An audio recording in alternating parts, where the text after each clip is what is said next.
Hello dear friends, welcome to my new blog. आज हम लोग क्लास इंटर का एनसीईआरटी पैटर्न का चैप्टर 3 मैट्रिसेस उसके बारे में पढ़ने जा रहे हैं। तो सबसे पहले हम लोग बात करते हैं व्हाट इज द मैट्रिक्स। तो मैट्रिक्स क्या होता है? मैट्रिक्स होता है a rectangular rectangular arrangement arrangement of of numbers in in the form of horizontal horizontal and vertical vertical lines is called matrices. Okay, इसको हम लोग क्या कहेंगे? मैट्रिक्स कहेंगे।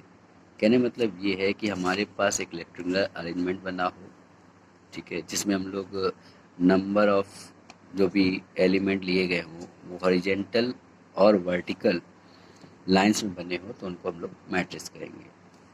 इसमें जो हॉरिजेंटल होते हैं उनको हम लोग हॉरिजेंटल को हम लोग रो बोलते हैं, और जो वर्टिकल होते हैं, जो भी एलिमेंट वर्टिकल में लिखे होते हैं, उनको हम लोग कॉलम बोलते हैं, कॉलम्स। और जितने भी नंबर्स लिए गए मैट्रिक्स के, उसको हम लोग एलिमेंट बोलते हैं। जितने भी नंबर्स आपके लिए जाएंगे वो सारे के सारे एलिमेंट होते हैं। इसके बाद हमारे पास सबसे पहला आता है order of a matrix. Order of a matrix. तो मान लीजिए कि कोई मैट्रिक्स है, इसमें m रो हैं एंड n कॉलम है। मान लीजिए इससे n कॉलम है, तो हमारे पास इस मैट्रिक्स का जो ऑर्डर आएगा वो क्या होगा?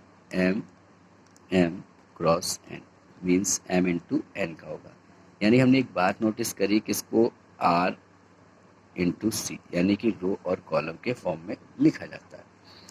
अब हमारे पास जो इसका मैट्रिक्स लिखने का कोई भी एलिमेंट लिखना है, उसको किस फॉर्म में लिखना है, तो याद रखिएगा कि हमारे पास ith रो हो गई, मान लीजिए ith रो हो गई, और jth कॉलम हो गया। तो हम लोग इसको लिखेंगे कैसे? हम लिखने का तरीका, हमारे पास जो jth कॉलम होगा ना, jth कॉलम, वो कैसे होगा? इसको हम लिख सकते हैं a इक्वल टू aij। अब इसी प्रकार से मान लीजिए यहाँ पे लिखा हुआ है 2 और 2 की मैट्रिक्स है, तो हम क्या लिख सकते हैं? अब 2 और 2 का मतलब क्या हुआ कि 1 इंटू 2 हो सकता था, 2 इंटू 1 हो सकता था, इसके अलावा 1 इंटू 1 भी हो सकता है, ठीक। और इसके अलावा हमारे पास 2 इंटू 2 था। अब मैंने तो ऐसे उल्टा सीधा लिख दिया, लेकिन इसका सही बताएं तो आपको असेंडिंग ऑर्डर में चलना है। नहीं, 1 into 1, then 1 into 2, then 2 into 1, and then 2 into 2, ऐसे चलना है। मीन्स हमारे पास यहाँ अगर इनका प्रॉपर वे देखते हैं तो हमारे पास आया A11, A12, A21, A22। तो आपके पास जो मैट्रिक्स 2 by 2 की बनेगी ना, वो इस फॉर्म में बनेगी। आगे वाली वैल्यू आई की और पीछे वाली वैल्यू जे की होगी। इतनी बात समझ आई आपको? आगे देखते हैं। नेक्स्ट हमारे पास आती है टाइप ऑफ मैट्रिक्स। मैट्रिक्स कितने टाइप की होती है, हम उसकी बात करते हैं। तो सबसे पहले आता है हमारे पास रो मैट्रिक्स। रो मैट्रिक्स होती है, तो रो, इसके नाम से पता चलेगा आपको कि इसमें क्या होगा, एक रो दी जाएगी, ठीक है। जितने भी एलिमेंट होंगे सब एक रो में होंगे, यानी कि आप लिखेंगे a matrix having only one row is called a row matrix. Like example की अगर हम बात करते हैं, तो हमारे पास एग्जाम्पल एक लिखा हुआ है इस तरह से, मान लीजिए 1 2 3 4 ऐसे लिखा हुआ, तो ये आपकी एक रो मैट्रिक्स है। सेकंड नंबर में पास आते हैं, सेकंड नंबर होती है कॉलम मैट्रिक्स। तो कॉलम मैट्रिक्स, इसके नाम से भी आपको पता चल रहा होगा कि इसमें क्या मतलब है। इससे मतलब ये है कि जितने भी एलिमेंट दिए जाएंगे वो एक कॉलम में बनेंगे। Means a matrix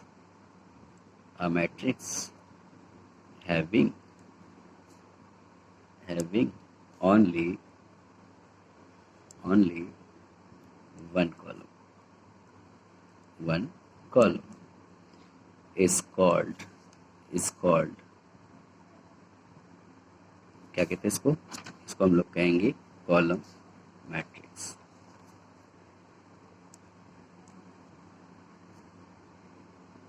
column matrix कहेंगे। देन क्या होगा आपके पास, इसका एक एग्जांपल देखते हैं हम लोग। कोई एग्जाम्पल मान लीजिए, कॉलम का मतलब क्या हुआ, ऐसे 1 2 3 1 2 एंड 3, तो आपके पास ये कॉलम मैट्रिक्स है जिसमें सिंगल कॉलम है। नेक्स्ट देखते हैं हम लोग। नेक्स्ट हमारे पास आता है थर्ड नंबर, स्क्वायर मैट्रिक्स। इसके नाम से ही पता चल रहा है क्या मतलब हुआ है। इसका मतलब हुआ कि जो भी हमारे पास एलिमेंट होंगे ना वो स्क्वायर के फॉर्म में होंगे, लाइक 2 इंटू 2 के फॉर्म में होंगे या फिर 3 इंटू 3 के फॉर्म। ये एक स्क्वायर है, तो आपके पास एक स्क्वायर मैट्रिक्स होगा जिसमें जितने भी मैट्रिक्स हैं जिसमें नंबर ऑफ रो इक्वल होंगे नंबर ऑफ कॉलम, यानी कि जितनी हमारी रो हैं उतने ही कॉलम होंगे। इसको हम लोग कहेंगे क्या, स्क्वायर मैट्रिक्स। एग्जाम्पल बात करते, लाइक लिख दिया 1 2 2 1 2 1 2 1, या फिर लिखा आपके पास 1 2 3 3 2 1 1 3 2। आपके पास देखिए पूरे 9 एलिमेंट है, 3 रो भी हैं 3 कॉलम भी हैं। यहाँ पे भी 2 रो हैं 2 कॉलम है, तो दोनों ही इक्वल होंगे, तो वो हमारे कहलाएंगे स्क्वायर मैट्रिक्स। नेक्स्ट आते हैं फोर्थ नंबर, जीरो मैट्रिक्स, जिसको हम लोग नल भी बोलते हैं, जीरो या फिर नल मैट्रिक्स। ऐसे आपको दिया होगा तो आप इसको समझ जाइए। इसके नाम से पता चल रहा है कि सारे के सारे एलिमेंट हमारे ज़ीरो फॉर्म में होंगे, चाहे वो 2/2 की हो या 2/3 की हो या 3/3 की हो, किसी की भी हो, सबके सारे के सारे एलिमेंट हमारे पास किस फॉर्म में होंगे, ज़ीरो के फॉर्म में आएंगे। देन आता है फिफ्थ नंबर हमारे पास आइडेंटिटी। ये बहुत इंपॉर्टेंट होता है क्योंकि इसका यूज़ बहुत ज़्यादा जगह होता है, इसलिए इसको आप ध्यान समझिए। आइडेंटिटी जिसको हम लोग यूनिट मैट्रिक्स भी कहते हैं, एक नाम इसका ये भी होता है यूनिट मैट्रिक्स। इसमें क्या होता है, इसमें जितने भी एलिमेंट होते हैं ना, जितने भी एलिमेंट होते हैं डायगोनल फॉर्म में वो 1 होंगे, बाकी सारे एलिमेंट 0 होंगे। मान लीजिए सपोज दैट 2/2 का एक मैट्रिक्स लिखी, तो 2/2 का मतलब क्या हुआ कि 1 1 यहाँ तो होगा बट ये डायगोनल फॉर्म हो गया और इसके अगल बगल वाले 0 होंगे। मान लीजिए 3/3 दिया है, तो इसमें क्या होगा, इसमें भी आपके पास 1 1 1, बाकी आपके सारे एलिमेंट 0 होंगे। खाली डायगोनल फॉर्म जो जा रहा है ना, ये वाला, ये डायगोनल फॉर्म, ये आपका 1 होगा। तो ये हमारे पास टाइप ऑफ मैट्रिक्स होगा। इस तरह से हम लोग अब क्वेश्चंस को देखेंगे नेक्स्ट वीडियो।